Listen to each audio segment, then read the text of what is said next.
Clermont-Ferrand des mesures annoncées par Olivier Véran. Mais comme tous les vendredis, vous le savez, à cette heure-ci, c'est l'heure de notre reportage en région. Et le vendredi, on commence ce club par un bilan de ces reportages. Notre semaine dans le Rhône, on voit ça.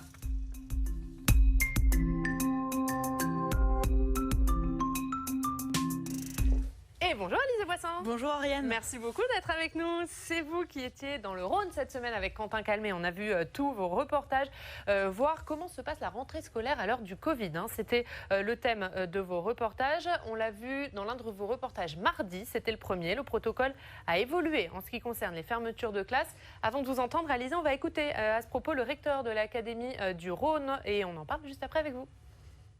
Le protocole sanitaire mis en œuvre par l'Éducation nationale est particulièrement strict. Il prévoit la mise en œuvre des gestes barrières. En revanche, ce qui évolue sur la base des recommandations du Haut Conseil de santé publique en date du 17 septembre, ce sont les conséquences que l'on peut être amené à tirer de l'identification d'un cas contact dans les écoles. Ce qui concerne donc exclusivement les écoles maternelles et primaires, c'est-à-dire les espaces d'enseignement où nous accueillons de jeunes enfants. Alors Alizé, c'est très clair dans les propos du recteur, c'est pas le protocole sanitaire qui change, c'est celui pour fermer les classes. Et oui, exactement. Donc avec ce nouveau protocole allégé, lorsqu'on repère un cas positif au coronavirus parmi les enfants, eh bien cela n'entraîne plus systématiquement la fermeture de sa classe. Alors en fait, l'enfant contaminé est évidemment toujours isolé, il est mis en septaine, plus en quatorzaine, ça vous le savez, mais les autres élèves et le professeur, la professeure, eh bien ne sont plus considérés comme des cas contacts. Ils peuvent donc continuer tout simplement l'enseignement normalement, et donc une fermeture de classe, voire d'école maintenant, est décidée seulement à partir de 3 cas positifs dans une même classe. Et Alizé, cette semaine, on l'a vu, vous avez rencontré aussi des parents d'élèves. Que pensent-ils de l'allègement de ce protocole pour fermer des classes? Est-ce que ça va dans le bon sens pour eux? Eh bien, ils sont plutôt partagés. Pour certains, cela permet une certaine continuité pédagogique, mais pour d'autres, eh bien, ils sont vraiment las de devoir s'adapter encore une fois à cette nouvelle mesure. On a par exemple tendu notre micro à Boris Chartier, donc il est papa d'un garçon en grande section maternelle.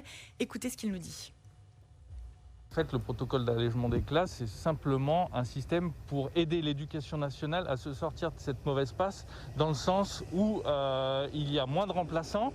Ça a mal été calculé dans le sens où l'épidémie s'est propagée beaucoup plus vite et donc du coup l'éducation nationale a fait un petit peu marche arrière pour justement ne pas fermer trop de classes. Donc des parents très sceptiques, vous le voyez, face à ce protocole, et beaucoup regrettent de ne pas avoir été consultés pour trouver une meilleure solution. Et alors, quand une classe ferme, comment se débrouillent les parents? Eh bien justement, on est parti avec Quentin, on s'est rendu dans une école lyonnaise du 8e arrondissement, l'école Jean Mermoz, vous le voyez normalement sur les images. Et donc dans cette école, une classe a fermé la semaine dernière, tout simplement parce que l'institutrice était cas contact, donc c'était avant l'allègement du protocole. Et donc quand une classe ferme, eh bien c'est un peu le système D pour les parents. Certains s'organisent pour faire l'école à la maison et se regrouper et éviter le brassage des enfants. Et d'autres décident malgré tout d'envoyer leur enfant à l'école dans une autre classe.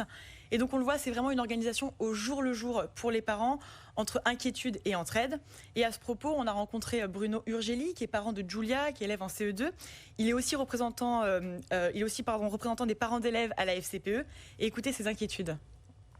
On est obligé quotidiennement de faire le point sur les personnels qui sont là, ceux qui sont absents, l'état de nos enfants aussi, psychologiquement.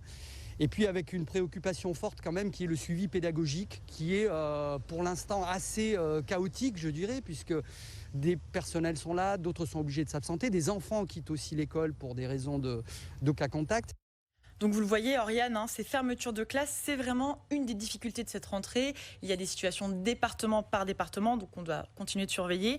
Et pour rappel, depuis le 1er septembre, 173 classes dans le Rhône ont fermé.